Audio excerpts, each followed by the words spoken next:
ojú wa tó lé ojú wa tó kó. Mo kí gbogbo ẹ̀yin èèyàn wa, Àràbà tẹlifíṣàn rèé. Fídíò kan ló wà lọ́wọ́ wa tí mo ní pé ká fi information yẹn hàn ẹ̀yin èèyàn wa nípa ibi tí Mr. Ọlá Mike ẹ ti mọ̀ wọ́n, tí wọ́n ti tú àwọn nǹkan kan. Ọ̀rọ̀ tí mo dẹ̀ fẹ́ sọ yìí ó kan Fani Káyọ̀dé lọ́wọ́ ńbẹ̀. Ibo ló ń ti lọ́wọ́ ńbẹ̀? Gbogbo àwọn olóṣèlú yìí ibi tí gbogbo wọn ti lọ́wọ́ ńbẹ̀. Ẹ wo fídíò yẹn kò ń ṣe fídíò tẹ́ ẹ gbọ́dọ̀ máa wò. Ẹ jẹ́ á pín fídíò yìí kó kan àwọn èèyàn lára, torí bàbá yìí yànnàná wọ́n wá lẹ̀jìn lórí àwọn nǹkan kan. Ẹ wo mi ò lẹ́jọ́ púpọ̀ tí mo fẹ́ tò lórí ẹ̀.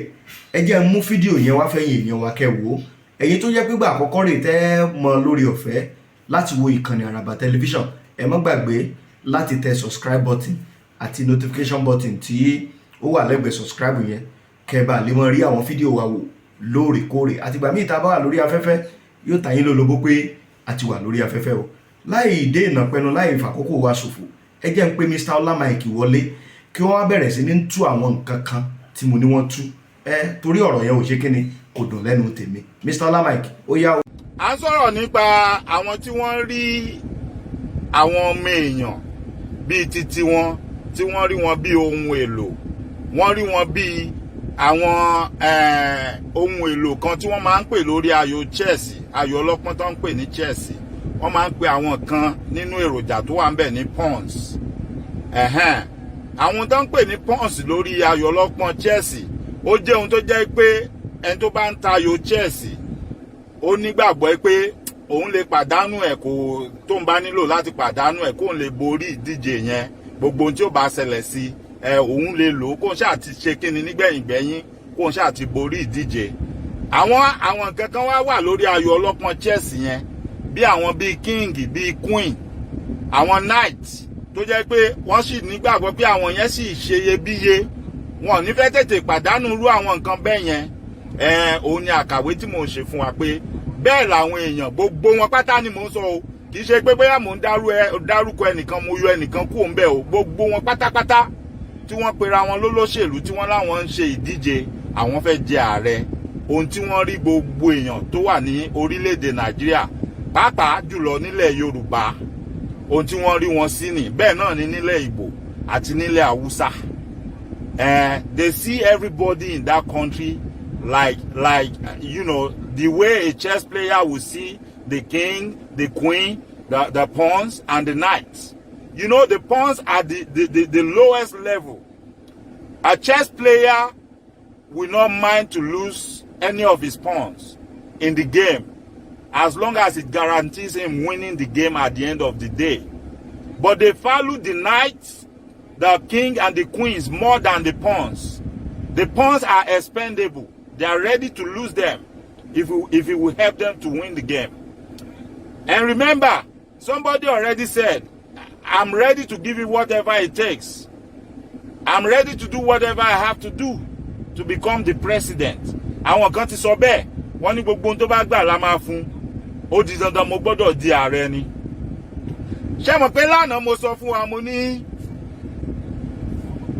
igbákejì ààrẹ tí àwọn ẹgbẹ́ méjèèjì yẹn tí wọ́n fà kalẹ̀, mo ní wọ́n ń tayò ni, wọ́n ń fi àwọn èèyàn ṣeré ni, wọn ò tí ì ṣe tán. Èèyàn kan padà pè mí lánàá, ó ń bi mí, ó ní nǹkan tí mo ń sọ yẹn, ó ní kò máa ṣe é ṣe, ó ní wọ́n ti submit. Mo ní but nínú fọ́nrán tí mo fi hàn yín lánàá, mo ní kẹ́ ẹ wo body language Doyin Òkúpẹ̀, mo ní kẹ́ ẹ wo bó ṣe dáhùn àwọn ìbéèrè tí wọ́n bí. Ẹ dẹ̀ gbọ́ òyìnbó tó sọ lẹ́nu, gbogbo wa la gbóyìnbó. Ìwọ tó bá lágbàlagbà ńlé tí wọ́n bá wà lẹ́gbẹ̀ẹ́, mo ti sọ tí bá ń ṣètò àwọn fọ́nrán míì tá a máa ń yálò, tá a máa ń lò wọ̀nyí, èdè òyìnbó ló bá wá. A dẹ̀ nílè dúró láti máa túmọ̀ ọ̀rọ̀ kọ̀ọ̀kan tí wọ́n bá sọ, àmọ́ ẹ máa gbìyànjú. Àwọn bàbá wa, àwọn ìyá wa tán jágbàlagbà, tán lè má gbọ́ òyìnbó tí wọ́n ń sọ yẹn, tán wà lẹ́gbẹ̀ẹ́ yín, ẹ máa túmọ̀ ẹ̀ fún wọn. Ó ní I'm standing in, I'm the stand in. Òyìnbó yẹn ní túmọ̀, èmi ni mo dúró fún, kì í ṣe èmi ni.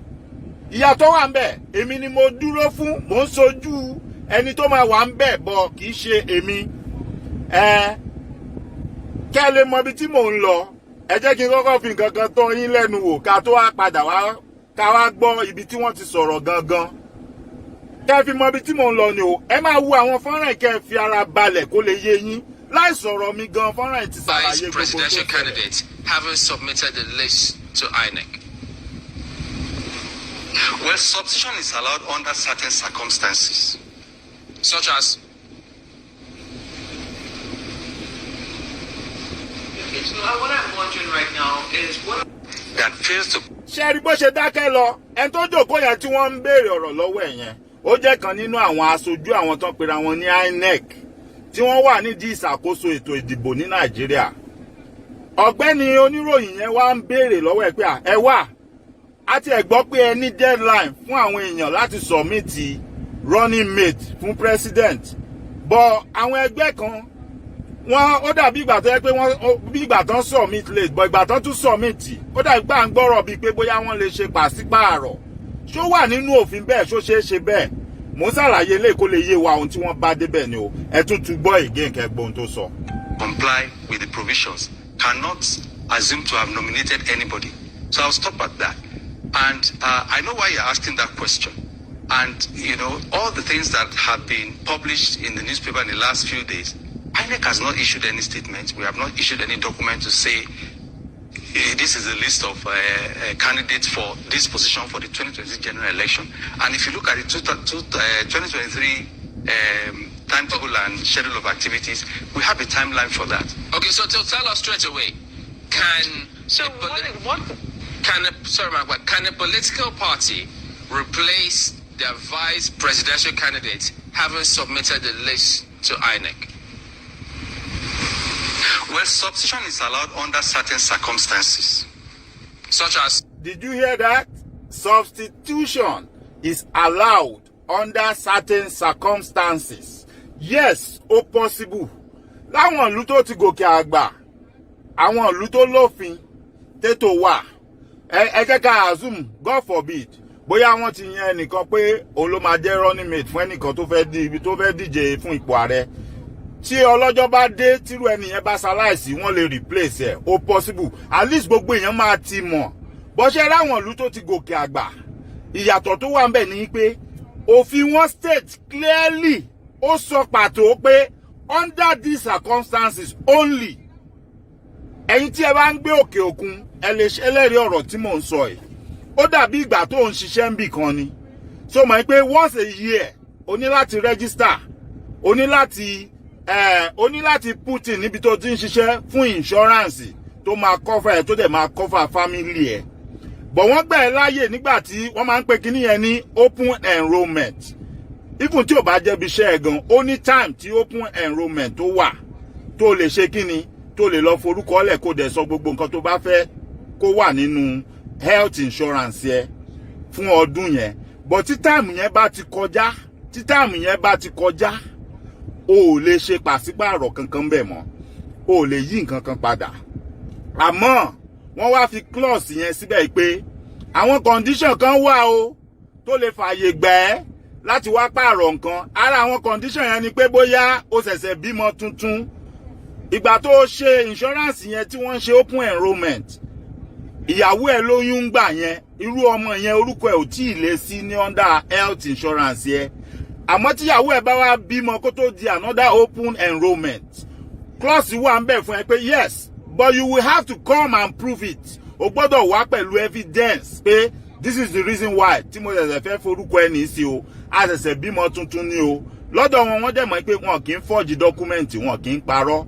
Torí ìyẹn gan already òfin ti wà tó ti dé pé tó bá forge document àbí tó bá parọ́ tán bá gbá ẹ mú, ó ti ní iye ẹ̀wọ̀n ọdún tó ń lọ ṣe, ó ti ní fine tó máa san.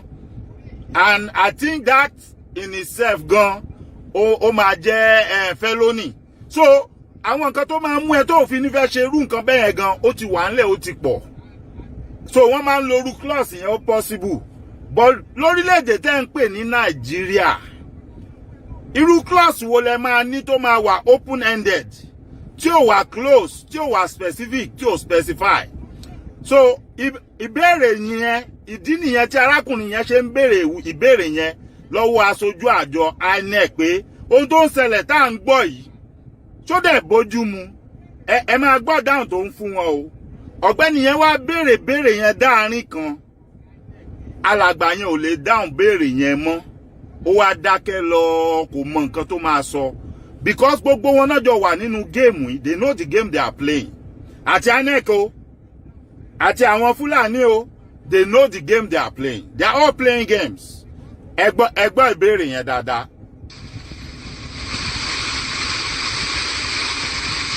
Okay, so what I'm wondering right now is ẹ jẹ́ kí n fà á sẹ́yìn ká lè gbọ́ dáadáa torí. Vice presidential candidates haven't submitted the list to INEC. Well, substitution is allowed under certain circumstances.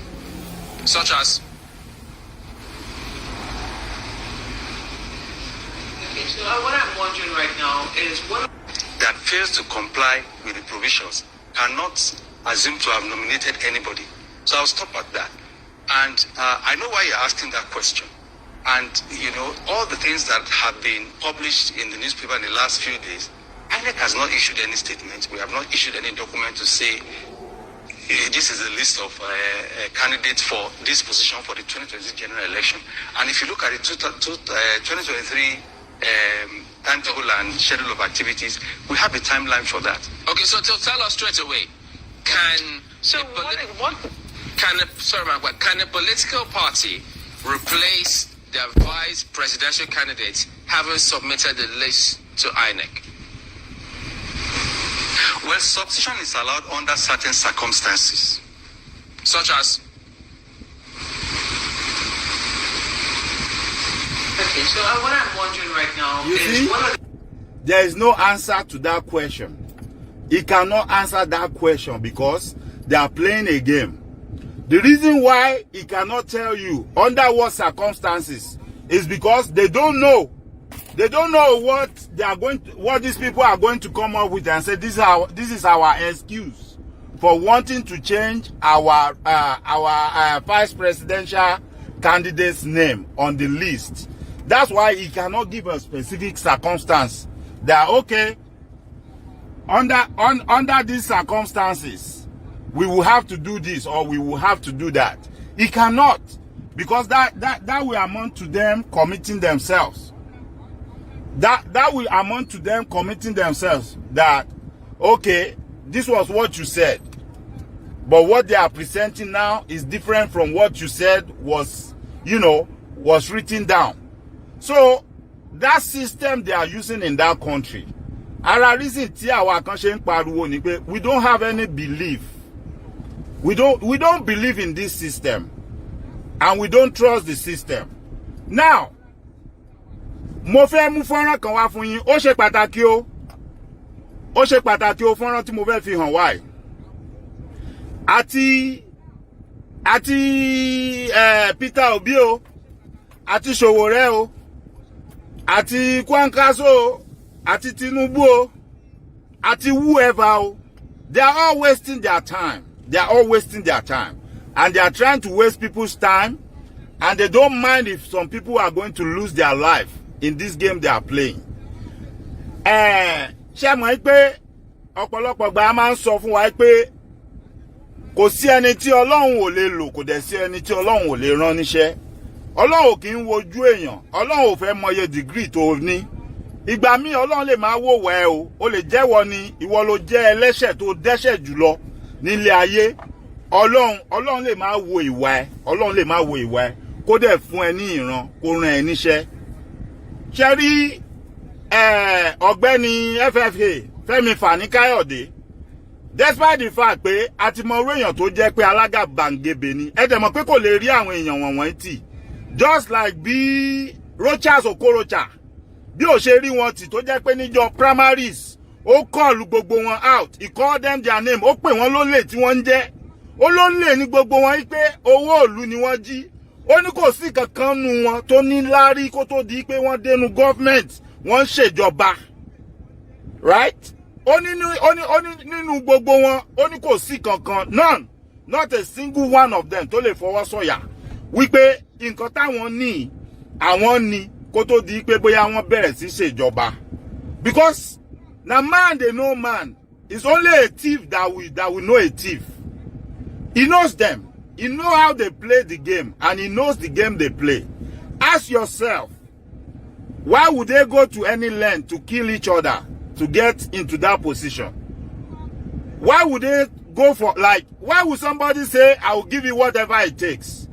Let's take, for instance, I want to help you, right? And I want to help improve life, but they are not giving me chance. Why would I go out of my way to spend my hard-earned money to buy people, to bribe people, to make people believe in my dream? Let me give you a typical example. Look at Chief Sunday Adeyemo Igboho, sir. He doesn't have to spend money to make me believe in his dream, because I have the same dream. I can see what he's seeing. I understand what he knows. And I'm standing at my own vantage point, but I can see the same thing he saw. That is why I am able to believe in his dream. And it's not just his dream, it's my dream too, because I can see what he's seeing. So Chief Sunday Adeyemo Igboho does not have to give me any money to help him or to go along with him, because I can see that we have the same vision. We are both focused on the same thing, because we understand and we know what we saw. We know what we believed in. So he doesn't have to give me money to bribe me to believe in him or to follow him. At the same time, I don't have to bribe anybody to believe in what I'm talking about, because I know this is what is right. Otibon sọ ní pé Olóyè Sunday Adeyemo Igboho sà. Ohun tí wọ́n rí tí wọ́n nígbàgbọ́ nínú ẹ̀ tí wọ́n ń sọ̀rọ̀ nípa ẹ̀. Wọ́n nílò láti gbé owó fún mi àbí gbé owó fún ẹnikẹ́ni láti tẹ̀lé wọn. Nítorí pé ohun tí wọ́n rí, ohun tó tọ́, ohun tó yẹ ni. Ohun lèmi náà rí. Ohun ló ṣe rọrùn fún wọn pé wọ́n nílò láti náwó, láti máa wáyàn pé ó yẹ wá tẹ̀lé mi, ẹ wá gba owó kẹ wá tẹ̀lé mi. Ṣùgbọ́n ṣe rí àwọn wọ̀nyí, ìdí tí wọ́n fi ń náwó, tí wọ́n fi fẹ́ máa ra àwọn èèyàn pé ẹ wá tẹ̀lé mi, ẹ wá dìbò fún mi. Ìdí ni wípé wọ́n mọ̀ pé àwọn ò ní nǹkan táwọn fẹ́ offer, àwọn fẹ́ jà yín lólè ni. Àwọn fẹ́ jalè ni. Àmọ́ in order to get there, kẹ́lẹ́ rò pé èèyàn dáadáa ni wọ́n. Ó dàbí businessman ni. A businessman will go and buy something for 20 naira. And the businessman expects at the end of the day to make a profit, to gain from, you know, whatever amount of money he puts into that business, right? So if a businessman invests 20 naira, at least he will expect to get like 30 naira in return. So that when he takes his money, the money he invested in the business, when he takes that out, he wants to have a profit of at least $10 and 10 naira, right? Nǹkan tí àwọn olóṣèlú yìí ń ṣe ni, and then they are greedy with their own mindset. When they spend 10 naira, I promise you, when they spend 10 naira, they are expecting 10 million in returns. When they spend 10 naira, they are expecting 10 million naira in return. That is why tá à ń sọ fún yín pé kò sí oore kankan tí ìpa wọn ṣe ẹpọ̀n àbí tó lè ṣe ẹpọ̀n. Àmọ́ ohun tí mo bá débi ọ̀rọ̀ tí mo fi bọ́ síbẹ̀ yẹn ni pé mò ń sọ̀rọ̀ Fẹ́mi Fani-Káyọ̀dé lọ́wọ́. Mo máa play fọ́nrán kan fún yín ní ìsìn tẹ́ máa gbọ́. Òun ló ń sọ̀rọ̀ ńbẹ̀. Ó dẹ̀ ń sọ̀rọ̀, ó ń gba àwọn èèyàn kan nímọ̀ràn ni. Mo fẹ́ kẹ́ tẹ́tí sí ọ̀rọ̀ tó ń sọ dáadáa, kẹ́ gbọ́ ìmọ̀ràn tó ń gba àwọn èèyàn tó ń bá sọ̀rọ̀. Ẹ má ro ti ìwà arákùnrin yẹn àbírú èèyàn tó jẹ́, àmọ́ ọ̀rọ̀ tó sọ lẹ́nu níbí báyìí ni mo fẹ́ ká tẹ́tí sí ká gbọ́. Ṣé àwọn kẹ́mi ti sọ fún yín, mi ní jẹ́ kétí yín di. Gbogbo ohun tẹ́mi bá rí tó dáa, tá a máa fi ṣàlàyé ọ̀rọ̀, tá a máa fi sọ fún àwọn èèyàn wọ̀nyí pé ohun tá à ń sọ fún wọn ó yé wa. Ẹ gbọ́ ohun tí Fẹ́mi Fani-Káyọ̀dé sọ. Yeah, but I choose to be honest with you. I choose to be honest with you. And for me to be honest with you, I have to go back a little bit. But let me start with the situation that we're facing in this country today. If you believe that those that are in power in Nigeria today would ever contemplate the possibility of giving power to an Igbo man in 2023 or this and the problem that we have in this country today, you need to understand that the mindset of some of these people, not all, some, but those that Buhari represents, that is his own clique within the Fulani ruling class, not all Fulanis, but his own clique, who are in power today, their mindset is that the most dangerous people in this country and the people that they must suppress more than any other are the people of the Southeast. And you need to understand that before the Civil War, and I need to go back in history because that's a damn good question and it deserves a clear answer, a thorough answer. Let's go back a little bit. Before the Civil War, these same people, he, for example, was active then. And you need to remember the role that they played on the night of July 29th, 1966. Ṣé mo gbé mo ti sọ fún wa sẹ́yìn dáadáa. I'm not an hypocrite. Èmi ò ń dédé criticize èèyàn. Téèyàn bá ṣe nǹkan tó dáa, màá ló ṣe nǹkan tó dáa. Téèyàn bá dẹ̀ ṣe nǹkan tí ò dáa, mo máa sọ pé ó ṣe nǹkan tí ò dáa. Tèmi gan bá ṣe nǹkan tí ò dáa, tí mi bá mọ̀ tí n bá réèyàn tọ́ka ẹ̀ sí mi, mo máa apologize, mo dẹ̀ máa gbà tí n bá rí pé nǹkan tí mo ṣe yẹn ò dáa. Now, ṣe rí máa yìí ṣe hàn pé mo sọ fún wa ńjọ́ kìíní, mo ní ó lọ́pọlọ, Ọlọ́run fún lọ́pọlọ, Ọlọ́run dẹ̀ fún lọ́gbọ́n. And he's an orator. He knows how to speak. He knows how to speak. In fact, if he had chosen a career as a motivational speaker, he would have been a very great man. He would have been a very great man. Oh, that might, oh, my history, dada, oh, my history, dada. I want you to listen to him and understand what he's saying. He understands history. God gave him all that gift. He has all those gifts. The only problem he has is his greediness. He's greedy. That's the problem he has. Greediness and the act of betrayal. That was what messed him up. He got to mess it up in here. If only he had known, he pay part to trading by destruction lo ma lead to. Maybe he wouldn't have ventured into it. He knows the truth. Just like a lot of them knows the truth. They know the truth. But they are just playing game. They are gambling. So, I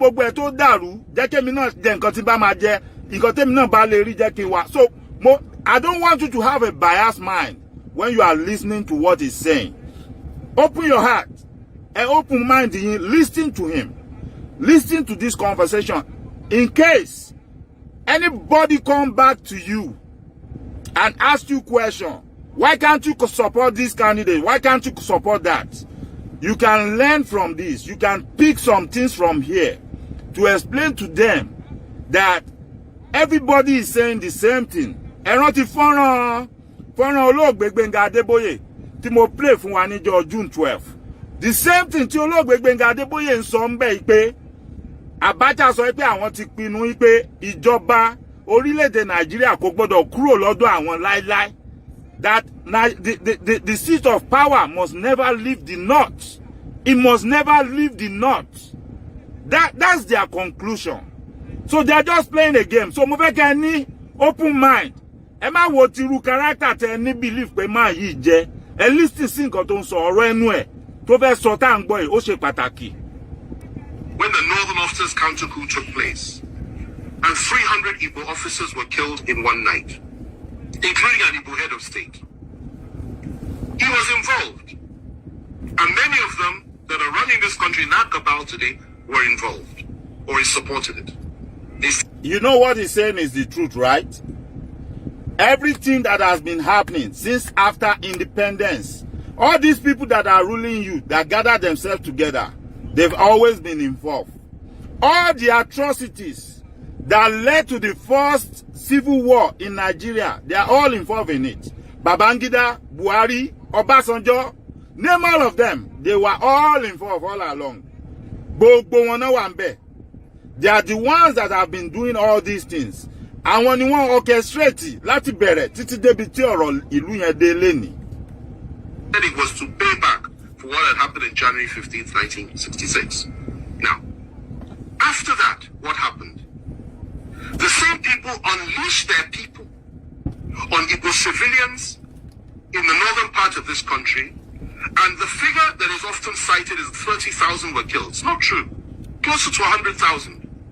Not only were they killed, people, women had their stomachs cut open, and little babies were pulled out and their heads were dashed against the wall. But they did them in 1966, before the Civil War. And the Igbos were slaughtered like flies all over the north by these same people. They went rushing back to the east, where they believed they were safe. And the position was this. The leader of the core northern Muslims within the army, Murtala Muhammad, urged Gawan, who was head of state, to march on the east immediately and wipe out the Igbos. Gawan, to his credit, refused to do that and said, no, let's negotiate. And the negotiations started. They broke down, then there was a civil war. In that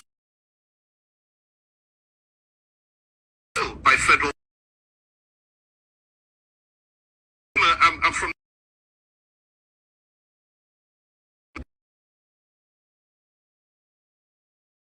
this, and there was a vanquished, and we all know who was who. Them.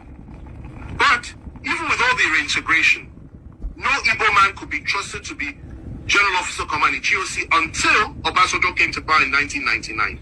Igbos were not allowed to rise up within the military or in any power configuration in the country. It was something that was understood that you never put an Igbo man in a position of real power. You can give him appointments, but you don't put him in a position of real power. Okay. Obasanjo came, made General Obiaku, I think his name was, GOC. And then from there, Jonathan came, he appointed an Igbo Chief of Army Staff. Okay? Yes. My wife is reminding me of the name, Ejireka. You know, he appointed an Igbo Chief of Army Staff. Okay? And we thought things would go on that way. There would be a reintegration of the Igbos. And Obasanjo integrated many Igbos. People like Obiezekeze and Yuba, so many came in and playing key roles, key positions. We thought things would get better. And unfortunately for us, though, in 2015, everything changed. Because Nigerians elected, in quotation marks, a man that had, again, I say it again, a different worldview, and went back to the pre-1966 disposition, a mentality of things. And that position was that Igbos cannot be trusted, Igbos have no rights, Igbos are members of the, he called them 5%, I believe, that didn't vote for him. And his mindset was he would teach Igbos the lesson of their lives. And he has done precisely that. If the killings had stopped then, I would have said, okay, fine.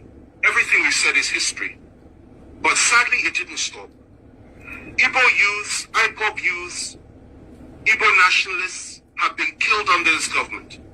More have been killed than at any other time during this. You see, if you are a Yoruba, if you are a bona fide Yoruba son and daughter, I want you to understand something.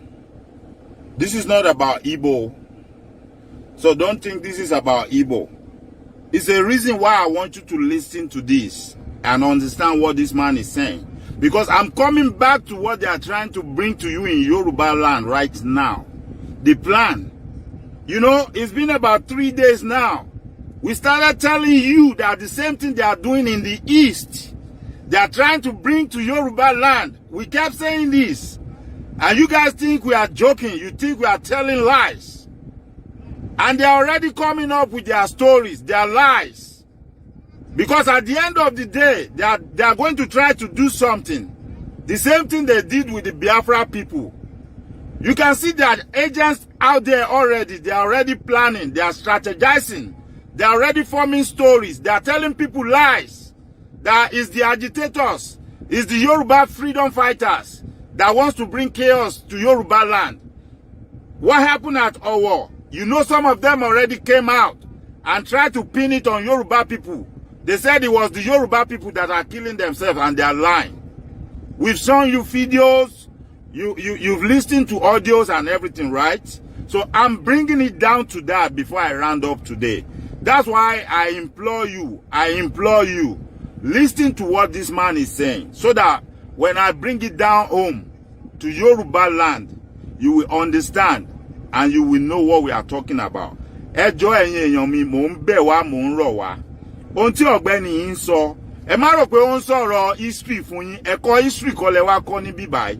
Ọ̀pọ̀lọpọ̀ yín lẹ mọ ohun tó ń sọ yìí, ọ̀pọ̀lọpọ̀ yín lẹ ti gbọ́ rí. Ìyẹn kọ́ la wá sọ.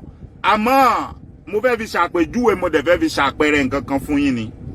A ti ń pariwo fún yín láti bí jọ́ mẹ́ta mẹ́rin sẹ́yìn pé àwọn tẹ́rí tó ń ṣẹlẹ̀ wọ̀nyí, àwọn èèyàn kọ̀ọ̀kan wọn tí wọ́n ti rán síta tẹ́rí tí wọ́n ń bọ́ síta tán ti ń parọ́ kalẹ̀ pé àwọn ọmọ Yorùbá ló ń para wọn, àwọn Yorùbá ló ń jíra wọn gbé.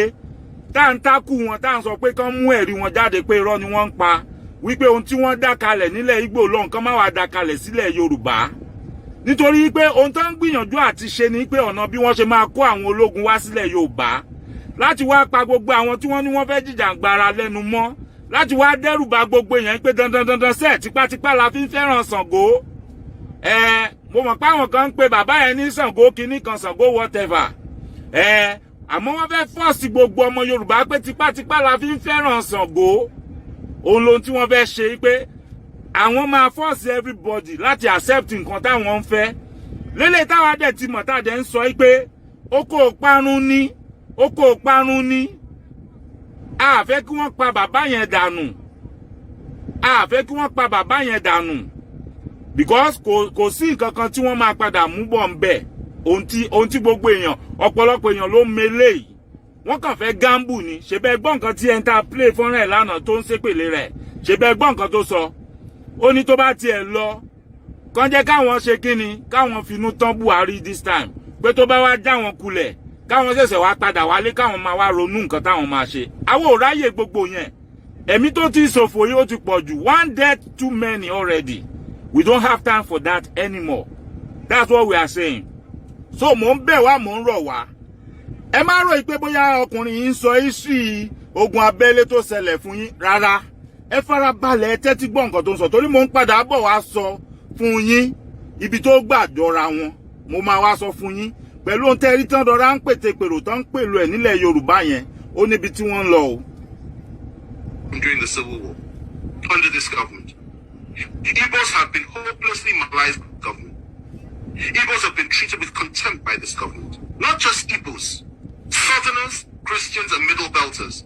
They've added that one as well. Ṣé rí ọ̀gbẹ́ni tó ń pè ní Peter Obi yẹn tó bá fẹ́ràn rẹ̀ tó bá gbọ́n kó rọra ṣe kíni kó gbẹ́ ìwọlé jẹ́jẹ́ kó rọra lọ gbórí ara ẹ̀ pamọ́ because wọ́n fẹ́ fẹ̀mí ẹ̀ ṣòfò ni. And that's what's going on. And what the Igbos were subjected to by all of us in 1966 is what we are all being subjected to now by those that are around Buhari. Now, going to your question, given all that, before I come to that, let me just add this. IPOP says they want to have a referendum. They want the right to self-determine. And you label them as terrorists when none of them has ever carried a gun. With Nnamdi Kanu, I had extensive discussions with him. I got to know him. I understood his mindset. And I could feel his pain for his people.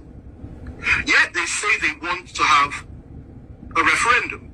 You say they're terrorists. Meanwhile, those that are butchering our people every day in the name of ethnic domination and hegemony, in the name of furthering the ambitions and the aspirations of Usman Danfodio and Salmadu Bello and Buhari himself, the three Mahdis, you don't call them terrorists. You pat them on the back, you refuse to arrest any of them. And you say what they're doing is okay. You encourage them. Okay? And the same you, free Boko Haram terrorists, the same you once said that you want to apply Sharia all over the country. The same you said Muslims should only vote for Muslims. The same you says an attack on Boko Haram is an attack on the North. The same you has said so many things which implicitly are online and on all fours with the Boko Haram philosophy. These are the people that have been ruling us for 5 years. And the same you has empowered the Fulani to a point that they have everything now. And you really believe that those people in 2023 will sit down and say that they will allow a situation to arise whereby the one they hate the most can possibly take power in this country? They will not allow that to happen. Now, if you ask me what I think that would be the way forward as an individual. That if you really want to appease the Southeast, indeed the people of the South, why on earth not? Why shouldn't we have that? Well, the reality is that those that control the levers of power are diametrically opposed to that philosophy. They don't pretend not to be. They will never deny it. And they're not even hiding it.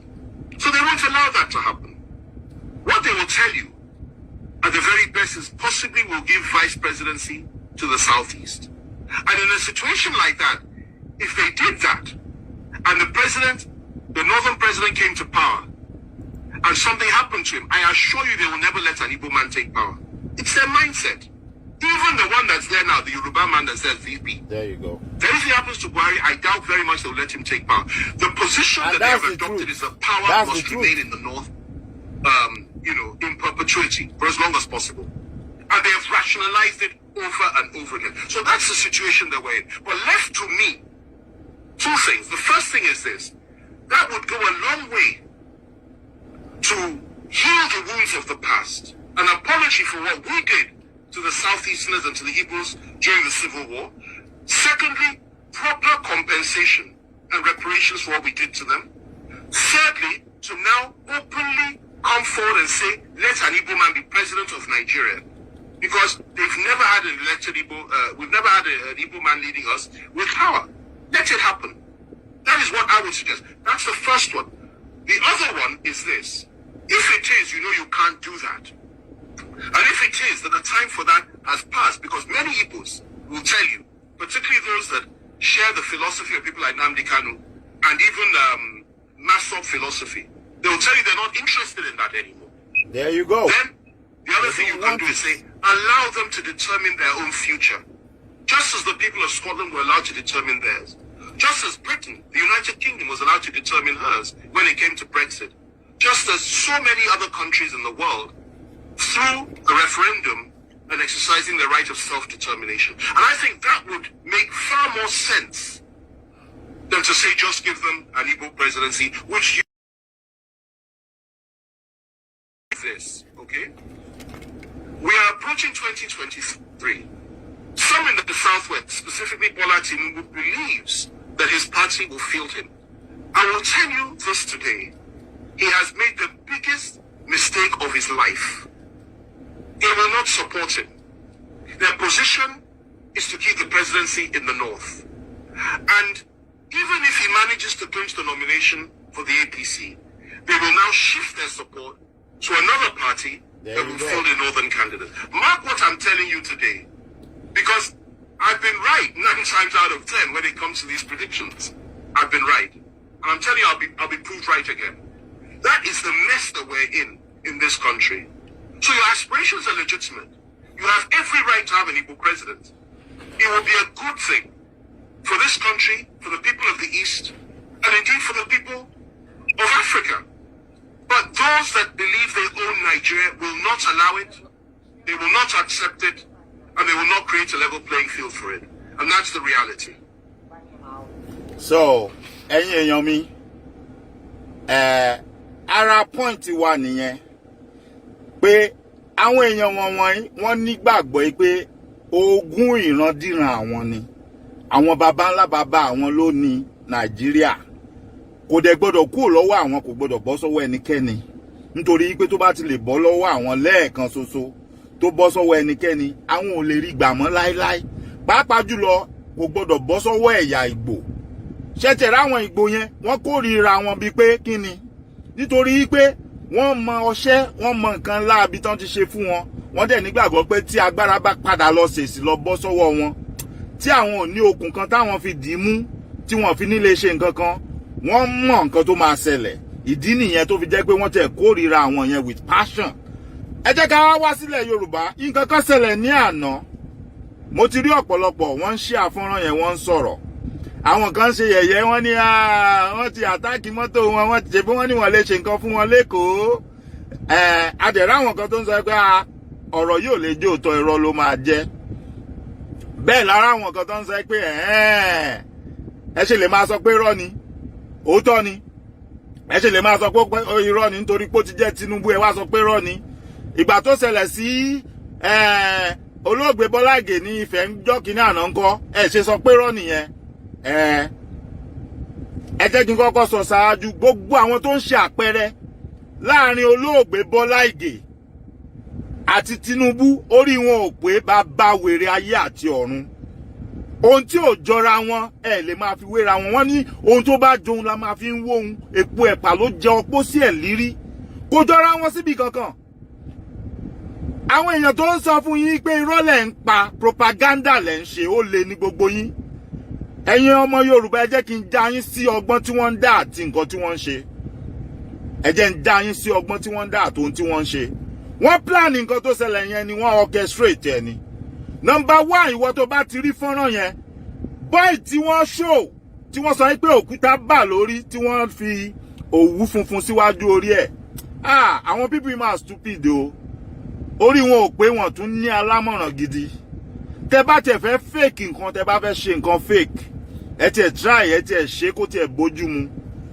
Ẹ lọ bá àwọn oní tíátà tó máa ń jó tẹ̀lé yín tẹ́ ń fún lówó, kan kọ́ yín bọ́n ṣe máa ń ṣe fíìmù wọn tá máa ń manage yẹn. Ṣé mọ̀ pé àwọn náà kì í ṣe pé wọ́n perfect, but it is okay. Terrain wa níbi tá à ń gbé, ibi tí technology mọ̀ ni wọ́n ń ṣe mọ́.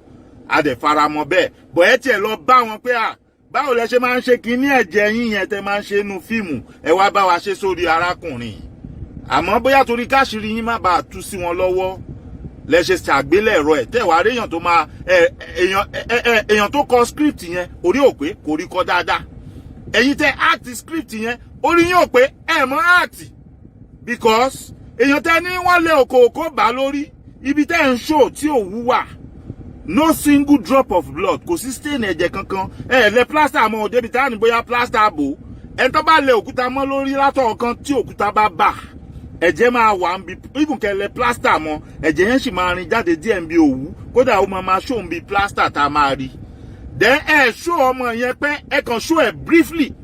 Ẹ kàn show ẹ̀ briefly ẹ wá ń bi pé òkúta bẹ́ẹ̀ àbí òwú yẹn wá rọra ṣe kékeré báyìí white, pure white.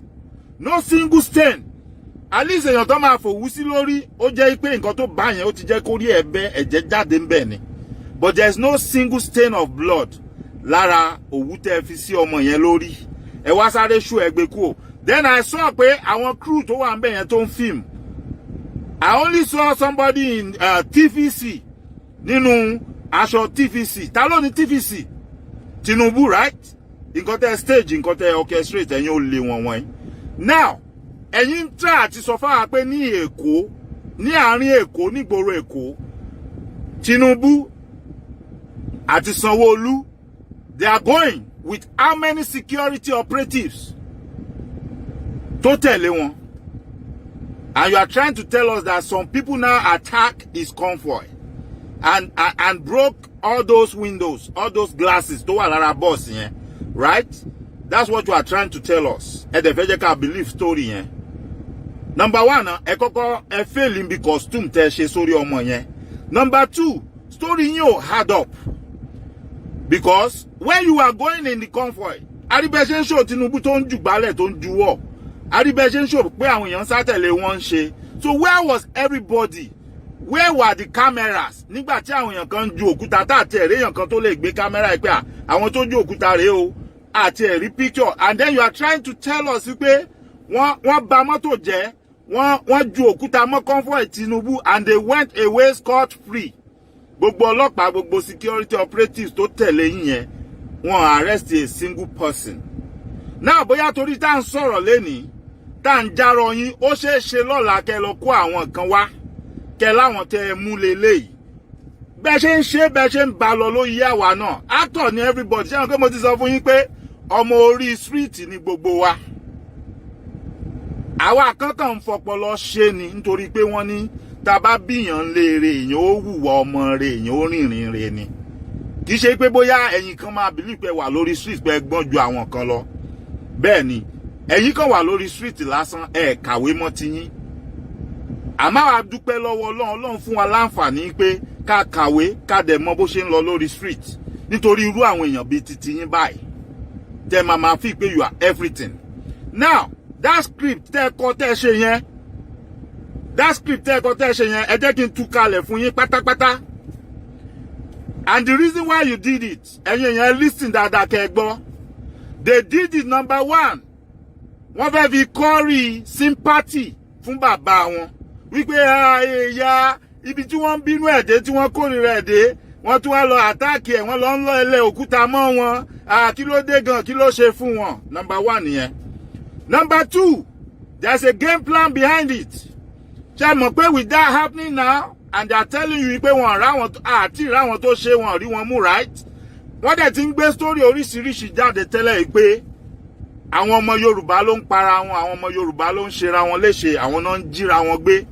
At the same time, wọ́n ti ń sanwó fáwọn sọ̀rọ̀sọ̀rọ̀ wèrè kan àtàwọn olè móríyá kan náà tán ló ń sọ̀rọ̀ tán ló ń ṣépèlé àwọn ọmọ ẹ̀ tó lóun ń bú àwọn agitators. Ọ̀rọ̀ tiẹ̀ mo bá fi sínú kúlà mò ń bọ̀ wá bá.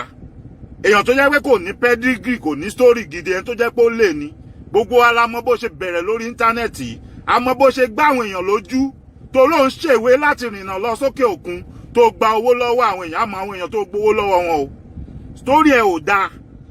Tabadẹ̀ wo gbogbo yín tẹ́lẹ̀ ń tẹ̀lé bàbá yìí náà bí ó lè bí jìbìtì bí apààyàn ní gbogbo yín, àrẹ́yàn kankan gidi tó dá láàrin yín. There is no single person. Kò sí kankan nu yín tó dá tá lè sọ story gidi pa ẹ̀. Bí kò sọ pé eléyìí apààyàn, eléyìí olè, eléyìí gbá, eléyìí àwo, gbogbo nǹkan tí gbogbo yín bá dé nìyẹn. Àrẹ́yàn kan gidi lára yín. Ọmọ rẹ̀ dànù bọ́n. Kò sọmọ rẹ̀ nù bọ́n yín rárá. Ẹ dẹ̀ máa bọ́ síta, ẹ máa sọ̀rọ̀, ẹ máa pariwo, ẹnìkan àwọn èèyàn dákẹ́. Ẹ pé mo ti sọ fún yín, mo ní tẹ́ bá fọwọ́ yín síbi tọ́wọ́ ń gbé tẹ́ ní kálukú yín jókòó jẹ́jẹ́. Ní dá sí yín, ẹ máa ṣe ti yín, ẹ jẹ́ a máa ṣe tiwa. But as long as you are not going to stay away, tẹ́ rò pé ẹ máa wá, ẹ máa ní kí àwọn tó ń sọ̀rọ̀ òmìnira ilẹ̀ Yorùbá kan panu mọ́, kán kúrò lọ́nà fún yín, kán jẹ́ kẹ́yìn ṣe nǹkan tẹ́ fẹ́ ṣe, ẹ ń tanra yín ni, ẹ gbọ́ yàrá ya ọ̀rọ̀. Bàbá yín lẹ́dẹ̀ máa kó bá ló máa gbọ́rọ̀, òkú ọ̀rọ̀ ó máa gbọ́. Bọ̀ mo ṣì ń bọ̀ lórí ìyẹn mi tí ìdórí yẹn, ọ̀rọ̀ tìyẹn dijọ́ mi. Ó tiẹ̀ léèyàn kan náà àwọn sọ̀rọ̀sọ̀rọ̀ in particular tó mention orúkọ ẹ̀. Èmi ò mọ̀ bóyá ẹjọ́ ní nǹkan tẹ́ ẹ gbà lọ́wọ́ ara yín. Mo ń dúró, mo fẹ́ wò bóyá ẹnìyẹn máa dá ẹ lóhùn. Tẹ́nìyẹn bá ti dá ẹ lóhùn, èmi ò ní láti sọ̀rọ̀ because wọ́ọ̀tì nǹkan kan, jámọ́ nǹkan kan. Ó ń sọ pé àwọn kan wọn ní bàbá wọn ní ìyá. Pẹ̀lẹ́ o, ìwọ tó ń pèrè ẹ ní ìyá tó ló ní bàbá ó ní ìyá. Àmọ́ṣẹ́ lábí tó ṣe lórí íńtánẹ́ẹ̀tì náà. Gbogbo àwọn ọmọ ọlọ́mọ, gbogbo orí olórí tó pa lẹ́kún ṣòro pé ò ní jẹ̀yẹ ẹni. Ó máa jẹ̀yẹ ẹ, ẹlẹ́dàá wọn máa fìyà ẹ jẹ́ kódà wẹ́ jẹ́ kí n dé mọ́bẹ̀ fún ẹ náà. Màá wò bóyá ẹni tó ń bú bóyá ó máa dẹ́ ẹ lóhùn bóyá kò ní dẹ́ ẹ lóhùn. Toró odidi ran orúkọ ẹnìyẹn mẹ́nu tó ń porí ẹ̀. Màá wò bóyá ẹnìyẹn ó máa treat fọ́kọ̀ ẹ ọ̀ kò ní treat ẹ kó tó di pa máa mọ akéré ń gbé ẹ. Òun ló máa sọ bí tó máa fokùn sí lọ́rùn o. But gẹ́gẹ́ bí ohun tí mò ń sọ fún wa bọ̀, these people wọ́n ti perfect kìíní yẹn. Ṣé pé mò ń sọ fún yín, mo ní wọ́n ní pattern, wọ́n ní bó ṣe máa ń create gbogbo kìíní, wọ́n ní bó ṣe máa ń ṣe, bó ṣe bẹ̀rẹ̀ tilẹ̀ Igbo nìyẹn. Mo sọ fún yín, mo ní kó tó di pé wọ́n kó àwọn tó bẹ̀rẹ̀ sí pààyàn tó ń pera wọn ní ọ̀nà gọ́ọ̀mẹ̀ntì jáde. Mo ní èèyàn kan lára àwọn tó ń sọ̀rọ̀ ńgbà yẹn ó ti bọ́ síta olóhùn gbọ́ fìrìfìrì wípé wọ́n ní àwọn olóṣèlú yẹn ti kóra wọn jọ, wọ́n ti ṣèpàdé wípé wọ́n fẹ́ fọ́ọ̀mù ẹgbẹ́ kan láti tákù àwọn tó láwọn ń fẹ́ Biafra. Pé ara nǹkan tán dẹ̀ máa ṣe ni pé wọ́n máa bẹ̀rẹ̀ sí pààyàn, tán bá dẹ̀ ń pààyàn wọ́n máa sọ pé àwọn tó láwọn ń fẹ́ Biafra ló ń pààyàn. Wípé wọ́n fẹ́ fọgbọ́n kán lè sọ wọ́n lórúkọ, kán lè ní kán mú wọn, kán lè lé wọn wọlé. Which was exactly nǹkan tó ṣẹlẹ̀ 2 weeks after tí bọ̀bọ́ yẹn sọ̀rọ̀ yẹn nìyẹn. Now, ibi náà ni mo ti wá sọ̀rọ̀ ìjẹ̀lẹ̀ àti woman tó pe rẹ̀ ní Blessed Dom yẹn nígbà tí wọ́n bẹ̀rẹ̀ láti máa cook up story nípa nǹkan tó ṣẹlẹ̀ lọ́wọ́. Tán ní ẹnìkan sọ kinní kan fáwọn pé àwọn ọmọ Yorùbá ló para wọn pé kì í ṣe àwọn Fúlàní, which I came out pé kí wọ́n stop ẹ̀. Gbogbo rọ́bìṣì wọn kan fi mọ ní ìlú wọn lọ́hùn, kán má dá sí apá ọ̀dọ̀ wa níbí báyìí. Now, ìgbà tí àwọn yẹn sọ tiwọn tí wọ́n lọ, gbogbo yín lẹ gbọ́ nǹkan tí Akadiski ẹgbọ́n nǹkan tí Akadiski tó sọ nínú ẹgbọ́n nǹkan. Who is this one? Ìwọ gan tó bá ti wo orúkọ ẹ̀ wá ti mọ̀ pé you don't belong here. Wẹ́n bí báyìí. I don't know why you came here o, but I will help you, okay, so that you can find your way. It looks like you are lost, so let me help you find your way, okay? Sheriff Lawal or whatever your name is. Ẹni tó bá ti rórúkọ ẹ̀ wá ti mọ̀ para àwọn ọmọ ọ̀ràn kíran yẹn, ẹ̀yin tẹ́ wúlò yẹn ni. wọ́n ti mọ̀ pé ara ẹ̀yin ọmọ ìran kíran tẹ́ wúlò yẹn ni. So mi ní láti máa mince word pẹ̀lú ẹ. I don't need to be mincing words with you. Sorry, I've blocked you. Mi ní dẹ lórí page. And tí o bá ti ní òótọ́ gbọ́, I don't need that person here. Ẹ̀yin yẹn má worry pé o, mo ti block ẹ mi ní. Ele tó ń bẹ bumbi lánàá náà tó fẹ́ máa bú àwọn èèyàn mo ti block òun náà. That is all I'm going to do to them. Mi ò invite wọn, mi ò wá èrò. Èèyàn ni mò ń wá, ojúlówó ọmọ Yorùbá. I'm not looking for crowd. I'm looking for ojúlówó, I mean, original, bona fide Igbo citizen, bona fide Yoruba citizen that love every other human being like themselves, that will not wake up and plan to kill an innocent person. Those are the people I want here. Those that are not blind, those that are not following politicians blindly. Those are the people I want here. I'm not looking for crowd. Even if it is only 5 and we understand each other and we are telling each other the truth, I'm okay with it. I'm not looking for crowd. Aha, gẹ́gẹ́ bí ohun tí mò ń sọ bọ̀. Ohun tí wọ́n wá fẹ́ ṣe òun lélẹ́yìí. Ṣé rí incident tí wọ́n report lánàá yẹn tí wọ́n sọ yẹn sí nǹkan create yẹn. Wọ́n fẹ́ fi dọ́gbọ́n kó àwọn ọlọ́pàá àti àwọn sójà wá s'Èkó. Kán lè sọ pé wọ́n ṣe mọ̀ pé nísìn nílẹ̀ Yorùbá a fẹ́ akọ. Bola Ahmed Tinubu is a presidential candidate and he needs to be protected. Now they have shown the whole world yesterday that there was threat to life. Wípé àwọn kan lọ ju òkúta, that means wọ́n sọ fún gbogbo èèyàn pé àwọn kan wọ́n lépa ẹ̀mí ẹ̀. Like I told you, àwọn ni wọ́n orchestrate kìíní yẹn, àwọn boys wọn ni wọ́n rán tí wọ́n ṣe gbogbo iṣẹ́ yẹn. That's why no single camera pick anybody pé ara àwọn tó ṣiṣẹ́ yẹn lélẹ́yìí. Just like bí wọ́n ṣe máa ń ṣe pẹ̀lú other stories tó bá ti ṣiṣẹ́ láabi tí wọ́n máa ní wọ́n rí àwọn tó ṣiṣẹ́ yẹn. That's the same thing they just acted for you yesterday. And they are going to use that to bring the military into Lagos so that they can start, hunting people down. Mo fẹ́ bẹ̀ yín gbogbo ẹ̀yin.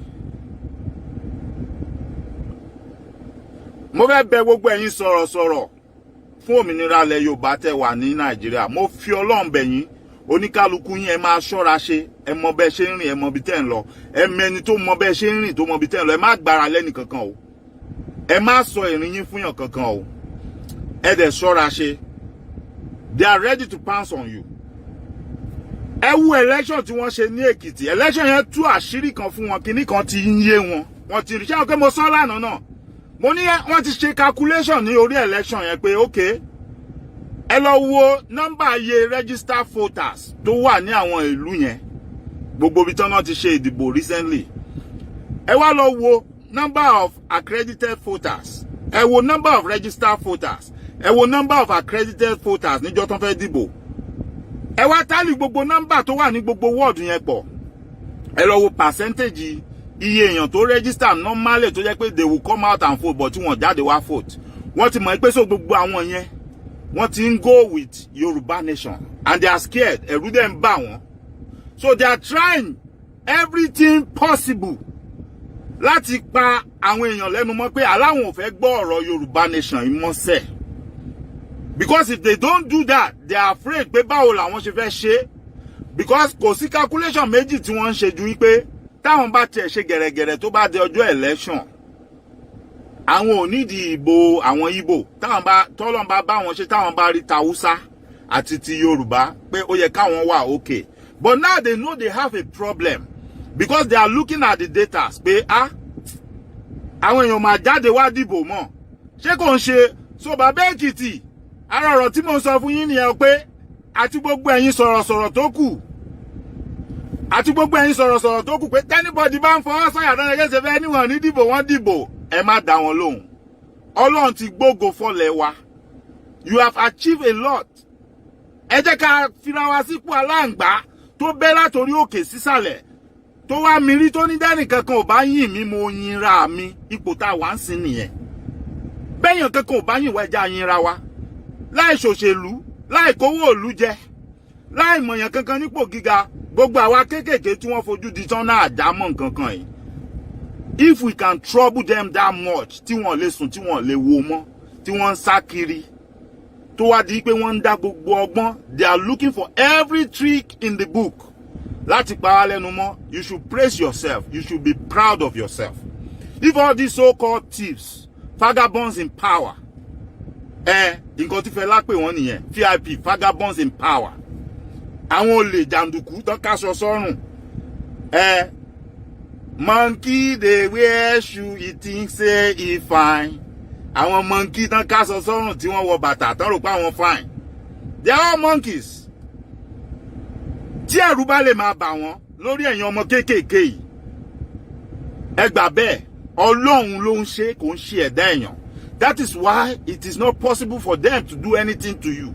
That is why they don't know what to do. Ó náà ṣe ń sáré tán kọlù ògiri, tán kọlù gbogbo ẹ̀, tán wá ń fọ́ọ̀mù plan. Wọ́n wá ń fúnra wọn ba mọ́tò jẹ́. So ẹ bẹ́ẹ̀ sọ fún mi pé pẹ̀lú gbogbo àwọn eruku tó ń tẹ̀lé Tinubu, which I know wọ́n wà ń bẹ̀ lánàá, àwọn èèyàn kan máa attack wọn, wọ́n dẹ̀ máa lọ gbé. Ẹ kú òǹdìdò, eré ọmọdé ni. Ẹ wá irọ́ mi tẹ̀ máa pa. Ẹ wá irọ́ mi tẹ̀ máa pa. Ẹ wá irọ́ mi tẹ̀ máa pa. Ẹ kú onídìí eléyìí tẹ̀ ń sọ yẹn kò work. A mọ bó ṣe ń lọ. Kó má dàbí pé mò ń parọ́, ẹ jẹ́ kí n rọra wá fọ́nrán ibi tí mo rí tí wọ́n ti ń show ọmọdé yẹn. Mi ò mọ̀ bóyá ó máa clear dáadáa torí mo ní láti fọgbọ́n record ẹ̀ ni.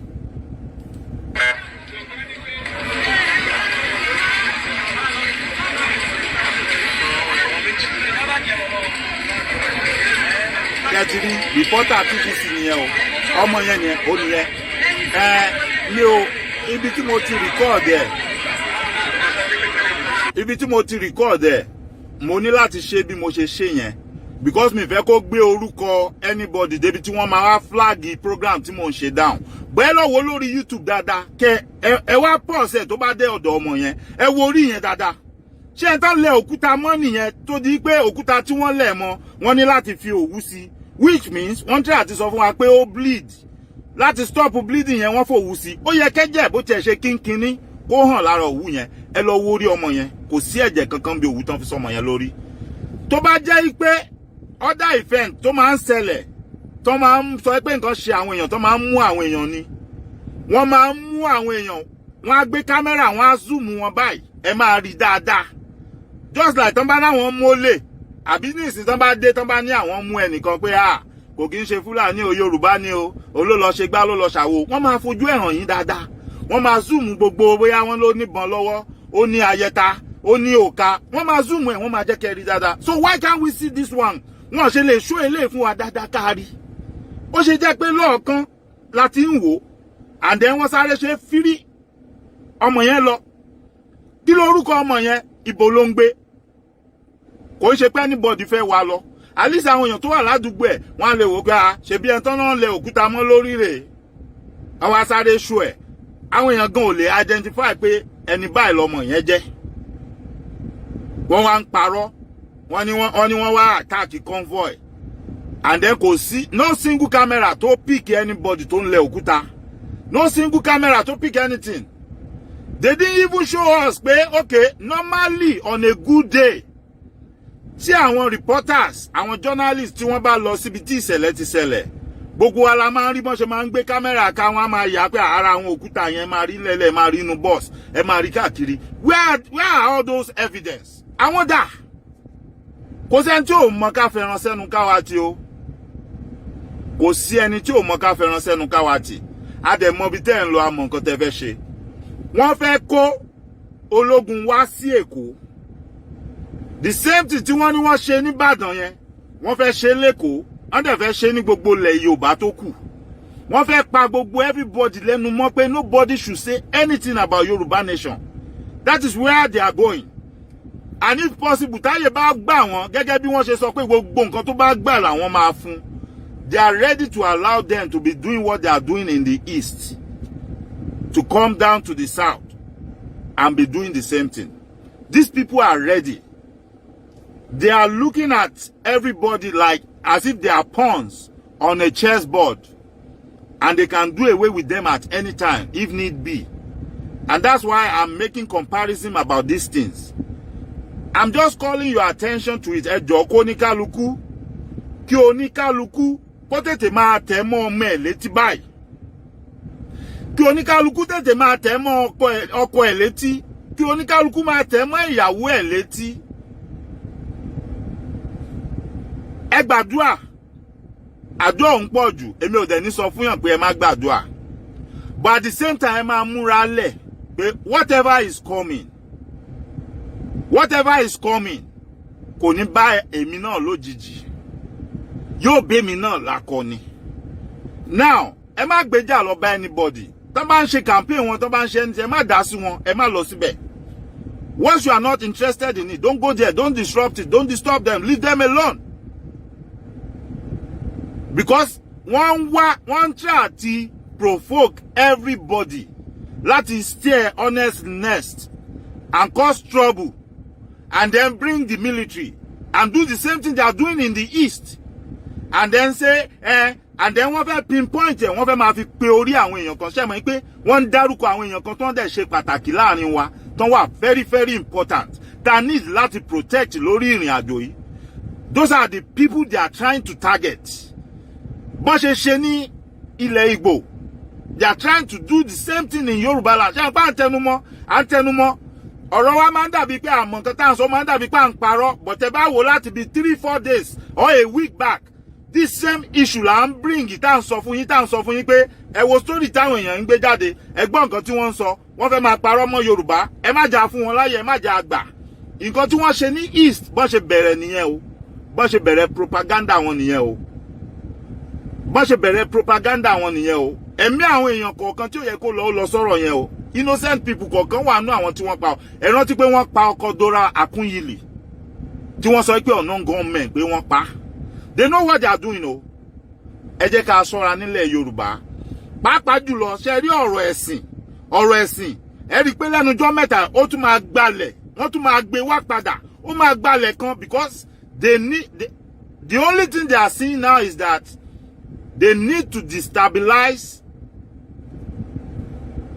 and segregate everybody in Yoruba nation. They need to do it and they are going to try to do it. Ó wá kù sọ́wọ́ èmi àti ẹ bá ṣe ní jẹ́ kí wọ́n succeed.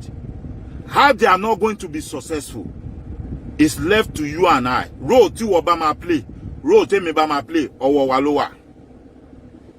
Mo bẹ̀ mo rọ̀ ẹ́ tó bá jẹ́ o jẹ́ oníjàgídíjàgan tó ń jáde tẹ́lẹ̀ tó máa ń fàdàngbọ̀n tó ń jà tó dẹ̀ ló ń ṣe Yorùbá nation. Stop it now. Má jáde lọ báyàn kankan jàǹbì kankan débi tí wọ́n máa wá mú ẹ tí wọ́n máa wá pin ẹ̀ mọ́ Yorùbá nation pé àwọn ọmọ Yorùbá nation ni ẹ jọ̀ọ́. Because they are looking for reasons, they are looking for excuses.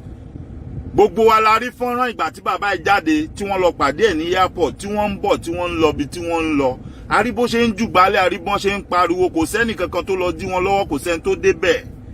Báwo lẹ ṣe máa kàn dédé wá jáde láti kọ̀rọ̀ lójijì tẹ máa wá ní wọ́n ti àtáàkì yín wọ́n ti lẹ òkò mọ́ mọ́tò wọ́n ti ba mọ́tò jẹ́ òkò ti bàyàn lórí níbo náà ti ń ṣerú ẹ̀.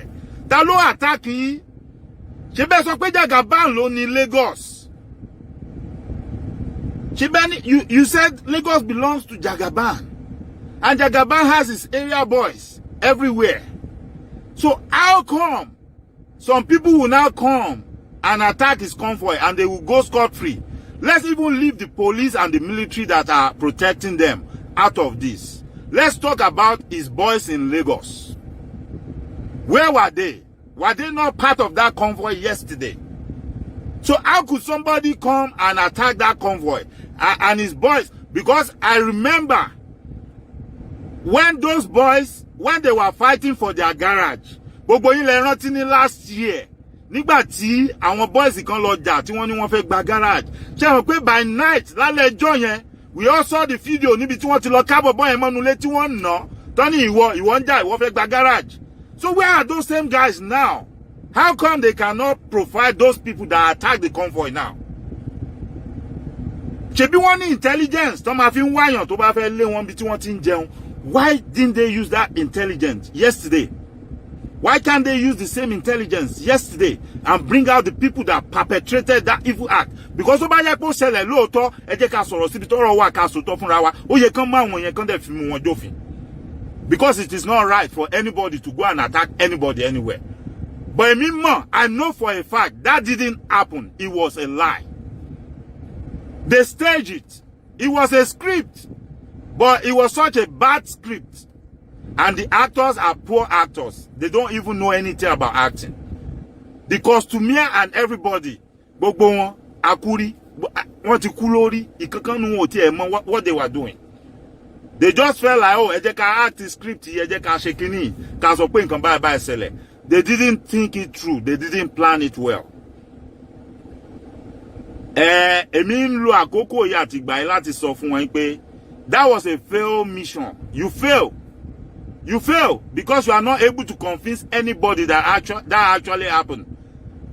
Immediately that ti gbé síta, àwọn èèyàn tí ò ti ń ṣe member Yorùbá Nation gan tí ò mọ anything pa Yorùbá Nation ni wọ́n ti ń sọ pé irọ́ lélẹ̀ náà lẹ́kọ̀ọ́.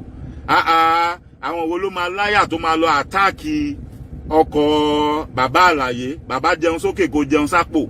Àwọn wo ló máa láyà tó máa lọ àtáàkì convoy bàbá tó mọ̀ pé àwọn lágbájá àti tàmẹ̀dú máa wà nítòsí. Ṣé bíbi tí àwọn èèyàn ti ń kọ comment tí wọ́n ti ń sọ pé no, this must be a lie, this can never happen. Ṣé bí bẹ́ẹ̀ ni àwọn dìdìrín kan wá bọ́ síbẹ̀, àwọn tó rí wọn ò pé tí wọ́n mọ ọwọ́ ọ̀tún wọn yàtọ̀ sósì, wọ́n mọ yàtọ̀ láàrin ọlọ́gbà àti gateman. Wọ́n mọ yàtọ̀ láàrin ọlọ́gbà àti gateman. Wọ́n wá bọ́ síbẹ̀, wọ́n make a comparison. Wọ́n ní at least the same thing happened to late Chief Bola Ige at Ife.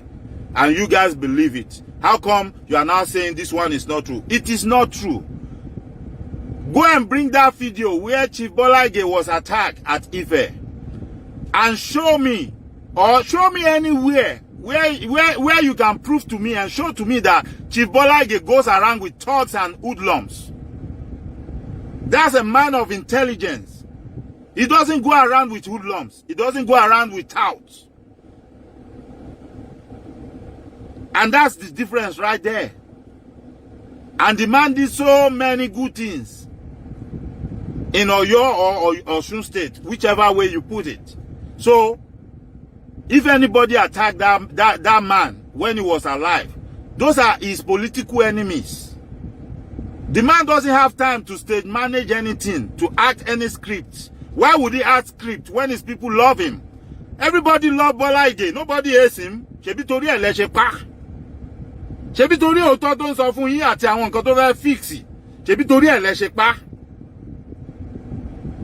Ṣebí òun làwa ṣe ń sọ fún yín sí pé àwa kàn bá yín sòótọ́ ọ̀rọ̀ ni kò sẹ́ni tó fẹ́ pa bàbá ti yín. Àwa ò kì í ṣàpàyàn. Àwa ò lè pààyàn.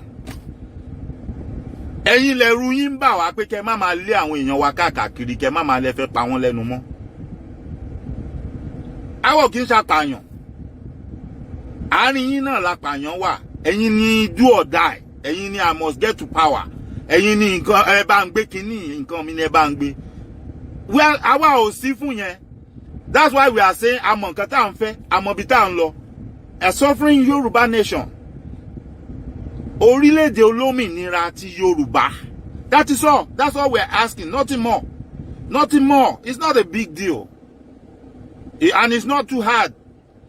Ìpè okay. Ẹ jẹ́ ká gba ẹ fún wa ní nǹkan tá à ń fẹ́. And then if anybody wants to become president, ẹ jẹ́ kẹ́niyẹn present ara ẹ̀ ń bẹ̀. As long as tó bá ti meet the criteria. Yeah, anybody can be president. But stop telling us that we should abandon or abolish our own beliefs or what we are agitating for so that somebody can, achieve his own life ambition. Everybody has their own different life ambition. I have mine. Other people on this platform have theirs. Gbogbo wa tá wà níbi tá jọ ń sọ̀rọ̀ tá ń pariwo Yorùbá nation sìn. Yorùbá nation pawápọ̀. Ó possible ká dórí àwọn other things tí ò ní ṣe pẹ̀lú Yorùbá nation ká má agree pẹ̀lú ara wa. Ìyẹn ò mí pa àjọta ara wa. Àtún agree ńbẹ̀ yẹn nìyẹn. Bọ̀ nǹkan tó sì pawápọ̀, ó pawápọ̀, ìbí pawápọ̀ nítorí pé wọ́n jọ bí gbogbo wa ńlẹ̀ Yorùbá. Another thing tó pawápọ̀ ni pé èèyàn ẹlẹ́ran ara ni gbogbo wa, Ọlọ́run ló dẹ̀ dá wa. A dẹ̀ níbẹ̀rù Ọlọ́run. Ìyẹn àwa tá wà ń bí tá ń sòótọ́ fúnra wa. Because àwọn tí ò bá níbẹ̀rù Ọlọ́run, they won't be part of us. Àwọn ló máa sọ pé ohun tá ń sọ yẹn ká dákẹ́ ká má sọ mọ́.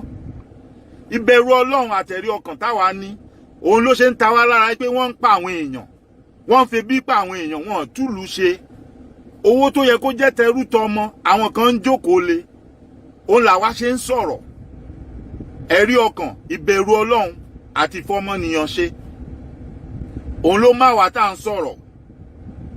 Ìyá òsì yẹn mo gbọ́ tán ló ń sọ̀rọ̀ tó ní wọ́n ń parọ́ gbọ́ owó, like excuse me, like I do say, up till now mo ń fọwọ́ ẹ̀gbáyà anybody tó bá lè jáde tó lè lóun fún mi ní kọ́bọ̀ kó bọ́ síta. I don't collect money from anybody and I'm not doing this for money. Ẹni tó pè mí tó rán mi níṣẹ́ ó mọ̀ pé òun fẹ́ rán mi ló ṣe rán mi. Iṣẹ́ tá dẹ̀ rán mi ni mò ń jẹ́. Wọ́n ti ní iṣẹ́ tá bá rán ikọ̀ kò kí ń pa ikọ̀. Àrígi ṣẹ́gi tó bá dẹ̀ ti ṣẹ́gi wọ́n lórí ara ẹ̀ ló máa ń gbélé. Gbogbo àfọ̀ṣẹ́, gbogbo ọ̀fọ̀, gbogbo iṣẹ́ rándanrandan tẹ́ lọ ń ṣe káàkiri. Orí gbogbo yín tẹ́ lọ ń ṣe yẹn ló máa dàlé. Orí yín bẹ́ẹ̀ ṣe ń ṣe yẹn, orí yín náà ló máa padà sí. Ẹlẹ́rù ló máa gbẹ́rù ẹ, ẹlẹ́rù ló máa gbẹ́rù ẹ all the time. Gbogbo aburú tẹ́ bá ń ṣe tẹ́ lọ ń pè lórí àwa, gbogbo àwa tá à ń finú kan àtọkànkan tá a fi ń sọ ọ̀rọ̀ Yorùbá nation. Níwọ̀n bá àgbà tí Ọlọ́run ọba Elédùmarè tó dá wa sáyé tó dá wa sílẹ̀ Yorùbá tó ní kán forí wa sọlẹ̀ síbẹ̀, tó mọ̀ pé ìjà tá à ń jà kò kí ń ṣe ìjà ibi, tó mọ̀ pé ẹ̀tọ́ wa là ń béèrè, a béèrè fún ohun tí ò tọ́ sí wa, Ọlọ́run ọba ò ní jẹ́ kó dáhùn. Èyí tẹ́ bá wá ṣe tán sọ pé ó di dandan kó dáhùn o, orí yín ló ti máa lọ dáhùn nítorí pé ẹ̀yin lẹ ṣe. Wọ́n ní táàrígi ṣẹ́gi bá ṣẹ́gi orí ara ẹ̀ ló ń gbélé. Fúnra ara oníkọ́ ló dẹ̀ ń fi ẹnu ara ẹ̀ ló fi ń ṣe kíni, ló fi ń pekú. Níwọ̀n bá àgbà tá a bá ti ro ibi sí yín, tá a ro àìdá sí yín, tá a dẹ̀ ṣe àìdá sí yín, ìṣẹ̀dá wa, ìṣẹ̀dá àwọn ọmọ tẹ́ ń pa, ìṣẹ̀dá àwọn ọmọ tẹ́ ń fìyà jẹ, ìṣẹ̀dá àwọn ọmọ tẹ́ jẹ́ kó róúnjẹ jẹ, ìṣẹ̀dá àwọn ọmọ tẹ́ jẹ́ kó lóbìí mọ́, ó máa béèrè lọ́wọ́ yín, ó máa dájọ́ fún yín. Ẹlẹ́dàá tó dá gbogbo àwọn ọmọ tẹ́ sọ daṣẹ́wó, tẹ́ sọ di àwọn ọmọ tó ń sá lọ sílùú onílùú, tí wọ́n wá lọ máa lanu wọn lẹ́ nítorí owó pé káwọn kan máa wá ṣe gá, kán máa ṣe gbọ̀nsẹ̀ sáwọn lẹ́nu, káwọn lè gba owó. Ẹlẹ́dàá wọn máa béèrè ẹ̀mí gbogbo àwọn ẹ̀mí tó sọnù, ó máa béèrè ẹ̀ lọ́wọ́ yín. Àdàbí tẹ́ ẹ̀ bá ṣe bẹ́ẹ̀ ló kù. Àmọ́ níwọ̀n gba àgbà tó bá ti jẹ́ pé gbogbo àṣìṣe àti iṣẹ́ láabi tẹ́ ń ṣe ní, Ẹlẹ́dàá wọn máa béèrè lọ́wọ́ yín, Ẹlẹ́dàá wọn máa fìyà jẹ yín. Gbogbo ẹ̀yin tí ẹ bá dẹ̀ mọ̀ náà tẹ́ ẹ mọ̀ pé lóòótọ́ bọ́rọ̀ ṣe rí ni, àmọ́ tẹ́ ń dọ́gbọ́n tẹ́ fẹ́ máa sá sẹ́yìn èka kan, tẹ́ fẹ́ máa parọ́ torí ohun tẹ́ fẹ́ jẹ lẹ́yìn olóṣèlú, tẹ́ wá ń jáde tẹ́ ń àtáàkì àwọn èèyàn, tẹ́ ní káwọn èèyàn dákẹ́, tẹ́ ń sọ pé kí wọ́n ṣe gbákan ṣàwo, pé tí wọ́n bá ṣe gbákan ṣàwo nígbà ẹ máa ṣépè. Tó bá ti jẹ́ bẹ́ẹ̀ ni, àdàbí tó bá jẹ́ pé ẹ mọ̀ ṣe nǹkan tẹ́ ń ṣe lókù. Gbogbo iṣẹ́ láabi tí wọ́n ṣe àti ìjìyà ẹ̀ṣẹ̀ ẹjọ jẹ papọ̀ ní láṣẹ Èdùmàrè, àṣẹ ọ̀run gùn fún gbogbo yín. Èyí tí ò bá mọ̀ nú yín tó jẹ́ pé ó kàn ń tẹ̀lé crowd ni, ó ń ṣèṣì ni, mo gbàdúrà, mo bẹ Ọlọ́run kọ́lọ́run ẹ̀mí ìrònúpìwàdà kọ́lọ́run gbé wọnú yín. Gbogbo ègún tí àwọn èèyàn ń ṣẹ́ tó bá jẹ́ pé ẹ̀ mọ̀ o, tẹ́ ẹ̀ mọ̀ tó kàn jẹ́ pé ẹ̀ ń tẹ̀lé crowd àbírọ́ tí wọ́n pa fún yín ni wọ́n fi tàn yín jẹ, mo gbà á ládùúrà pé Ọlọ́run á ṣí yín lójú inú kẹ́ lè rí òótọ́, kẹ́ lè padà lẹ́yìn wọn, kí gbogbo ègún tí àwọn èèyàn ń gé yìí kó má wá sórí yín, kó má wá sórí ọmọ yín, kó má wá sórí ìdílé yín. Àmọ́ gbogbo ẹ̀yin tẹ́ bá mọ̀ tẹ́ mọ̀ pé bọ́rọ̀ ẹ̀ ṣe rí nì, ṣùgbọ́n torí àtẹnujẹ àti jẹkújẹ tẹ́ fẹ́ jẹ, ẹ wá ń ṣépè lé àwọn ọmọ ọlọ́mọ tó ń béèrè fún ẹ̀tọ́ wọn, tí wọ́n béèrè, wọ́n sọ pé àwọn fẹ́ jẹ níbi tí wọ́n ṣe sí, ibi tí wọ́n ṣe sí ni wọ́n ti fẹ́ jẹ. Tẹ́ wá ń ṣépè tẹ́ ń gégùn fún wọn, ó máa padà sórí yín lẹ́yọ kọ̀ọ̀kan, ó máa padà sórí yín lẹ́yọ kọ̀ọ̀kan láṣẹ Èdùmàrè, àṣẹ ọ̀run gùn fún yín. Gbogbo àwọn ọmọ níbi níran tí wọ́n bí nínú ilé dáadáa, ẹ wá sọ wọ́n daṣẹ́wó, ẹ sọ wọ́n da pọnmìtà. Àwọn mọ́là, àwọn Fúlàní la mọ̀ tí wọ́n ń ṣe apọnmìtà. Láyé ìgbà kan, àwọn tó wá láti Ghana la mọ̀ tí wọ́n ń ṣe aṣẹ́wó. Ṣe bára nǹkan tẹ́ fi lé wọn, tá fi lé wọn gbà yẹn nìyẹn tán sọ Ghana must go. Ẹ ti wá sọ gbogbo ìlú di rándanrandan, rúdurùdu. Ẹ wo ẹ̀yin èèyàn mi, ọ̀pọ̀ ọ̀rọ̀ kágbọ̀n o, afẹ́fẹ́ ló máa ń gbé lọ. Èmi kàn ní kí n mú fọ́nrán ẹ̀ wá kí n pe àkíyèsí wa sí àwọn nǹkan tó ń ṣẹlẹ̀ yìí. Ẹ má kọtí ikún sí àwọn nǹkan tá à ń sọ. Bó ṣe wù ká má mọ ọ̀rọ̀ sọ tó, bó ṣe wù ká má gbọ́n tó, bó ṣe wù ká rò pé bóyá kí ló ń sọ tó. Ẹ máa pay attention. Ẹ dẹ̀ wà very very careful. Ẹ wà very very careful. Ẹ wà very very careful. Wọ́n mọ nǹkan tí wọ́n ń ṣe o. Wọ́n fẹ́ dọ́gbọ́n dá wàhálà lẹ̀ ni. Wọ́n fẹ́ dọ́gbọ́n dá wàhálà lẹ̀ ni. Kán wá kó ológun káàkiri. Kán kó bọ̀n kán kó gbogbo ẹ̀. Ohun tí wọ́n ń ṣe ní ilẹ̀ Ìgbò kán wá bẹ̀rẹ̀ kán wá máa ṣe nílẹ̀ Yorùbá. Ohun tí wọ́n ń dọ́gbọ́n ẹ̀ nìyẹn. Ohun tí mo fẹ́ sọ lẹ́ni ò ní jù báyìí lọ.